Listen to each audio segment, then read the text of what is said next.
తిరుమల శ్రీవారిని దర్శించుకున్న అనంతరం ఏపీ అసెంబ్లీ స్పీకర్ చింతకాయల అయ్యన్న పాత్రుడు కీలక వ్యాఖ్యలు చేశారు. శ్రీవారి ఆశీస్సులతోనే తన కుమారుడికి రాజ్యసభ సభ్యత్వం లభించిందని పేర్కొన్నారు. అనంతరం తిరుపతి జూ పార్క్ ను వైల్డ్ లైఫ్ కమిటీ సభ్యులతో కలిసి పరిశీలించిన ఆయన జూ పార్క్ అభివృద్ధికి ప్రభుత్వం సిఎస్ఆర్ నిధులు, టీడీపీ సహకారంతో సమగ్ర కార్యాచరణ చేపడతామని వెల్లడించారు. దర్శనానికి వచ్చే భక్తులను జూ వైపు ఆకర్షించేలా మౌలిక వసతులు, వినోద కార్యక్రమాలు కల్పించేందుకు చర్యలు తీసుకుంటామని చెప్పారు. ముందుగా ఒక చిన్న విషయం చెప్తాను మీకు. నేను లాస్ట్ టైము స్వామివారి దర్శనకి వచ్చాను. నేను అప్పుడు రాజ్యసభ ఎలక్షన్ కావలేదు.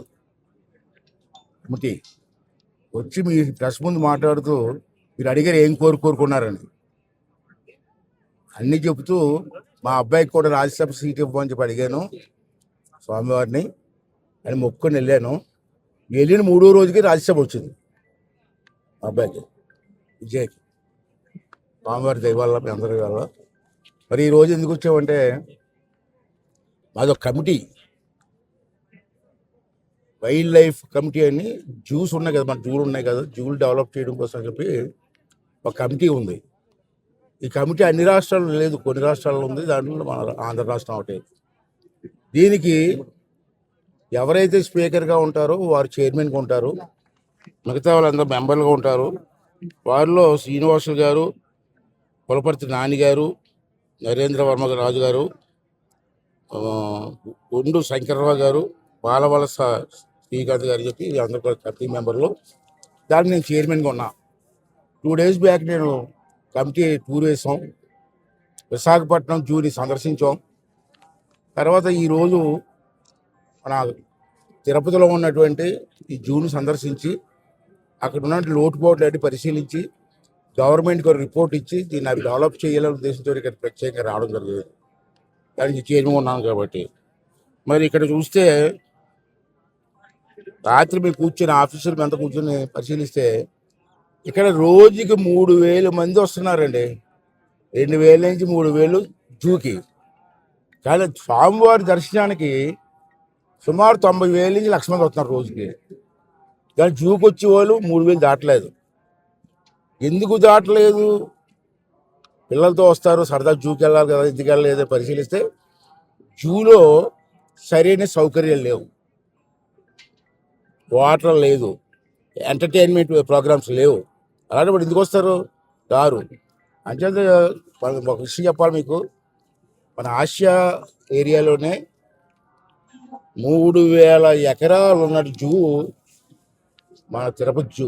ఇంత పెద్ద జూ ఏరియా ఎక్కడా లేదు. అటువంటి ఏరియాని డెవలప్ చేస్తే సందర్శకులకు వచ్చిన దాంట్లో 50% సందర్శకులకు వచ్చిన జూకు బ్రహ్మాండంగా ఆదాయం వస్తుంది, డెవలప్మెంట్ అవుతుంది. అయితే ఆ ఉద్దేశంతో మేము రావడం జరిగింది. ఇప్పుడు ఇది అయిపోయింది, దర్శనం అయిన తర్వాత చిన్నగా జూకి వెళ్తున్నాం. మధ్యాహ్నం 1 గంట వరకు జూలో ఉండి అంతా పరిశీలించి ఏం కావాలి, అక్కడ వాటర్ ప్రాబ్లం ఉందని చెప్పారు రాత్రి. ఇవన్నీ కూడా ఎలా చేయాలి, దానికి ఖర్చు ఎంత అవుద్ది, బడ్జెట్ ఎంత అవుద్ది, ఆ బడ్జెట్ని, ఆ గ్యాప్ని ఎలా ఫుల్ఫిల్ చేయాలా ఇవన్నీ జూలో కూర్చొని మధ్యాహ్నం 1 గంట వరకు ఉండి పాయింట్స్ రాసుకొని మళ్ళీ 1 గంట నుంచి కలెక్టర్ ఆఫీసులో కలెక్టర్ గారి సమస్యలో మీటింగ్ పెట్టాం అందరం కలిసి. దీనికి ఫండ్స్ ఎక్కడి నుంచి రావాలా, గవర్నమెంట్ బడ్జెట్ ఎంత ఇవ్వాలా, మరి మన ఫ్యాక్టరీలు సిఎస్ఆర్ గ్రాంట్ ఉంది, ఇక్కడ అన్ని ఫ్యాక్టరీలు ఉన్నాయి, సిఎస్ఆర్ గ్రాంట్ని ఎంత ట్యాప్ చేయాలా, అలాగే గవర్నమెంట్ బడ్జెట్ ఇవన్నీ ఉన్నాయి. టీటీడీ ఉంది, తిరుపతి దేవస్థానం ఉంది. స్వామివారి ఆశీర్వాదంతో అది కూడా డెవలప్ చేయొచ్చు. జరిగే ఎంతోమంది భక్తులు వస్తున్నారు, వాళ్ళ ఆదాయం ఉంది, టెంపుల్స్ డెవలప్ చేస్తున్నారు. ఆ జూను కూడా తిరుపతి దేవస్థానం వాళ్ళు డెవలప్ చేయడం కోసం, రిక్వెస్ట్ చేయడం కోసం కూడా ఈ మీటింగ్ ఉపయోగిస్తుంది. అంటే నా ఉద్దేశం ఏంటంటే ఒక మంచి సెంటర్ ఇది. టూరిస్టులు 1,000 మంది వస్తున్నారు. వాళ్ళకి వచ్చిన తర్వాత దర్శనం చేసిన తర్వాత ఎక్కడికి వెళ్ళాలో తెలియదు, మళ్ళీ ట్రైన్ కోసం వెయిట్ చేస్తుంటారు. ఈ గ్యాప్లో జూకి వెళ్ళి పిల్లలతో కుటుంబంతో వెళ్ళి ఆ జూలో ఎంజాయ్ చేయడానికి ఒక మంచి ఎంటర్టైన్మెంట్స్ ఏర్పాటు చేస్తే బాగుంటుందని చెప్పి నా ఉద్దేశం. దానికోసం అందరూ వచ్చాం. తప్పనిసరిగా సాధ్యం వరకు ఈ జూని డెవలప్ చేయడం కోసం మా కమిటీ ప్రయత్నం చేస్తామని చెప్పి, దానికి మీ తాలూకు సూచనలు కూడా మేము ఆలోచించి మేము చేస్తాం. మీ లోకల్ పర్సన్స్ కాబట్టి మీ సూచనలు కూడా మీ ప్రెస్ ద్వారా ఇస్తే దాన్ని కూడా పరిగణలోకి తీసుకుంటామని చెప్పి సందర్భం చేస్తాం.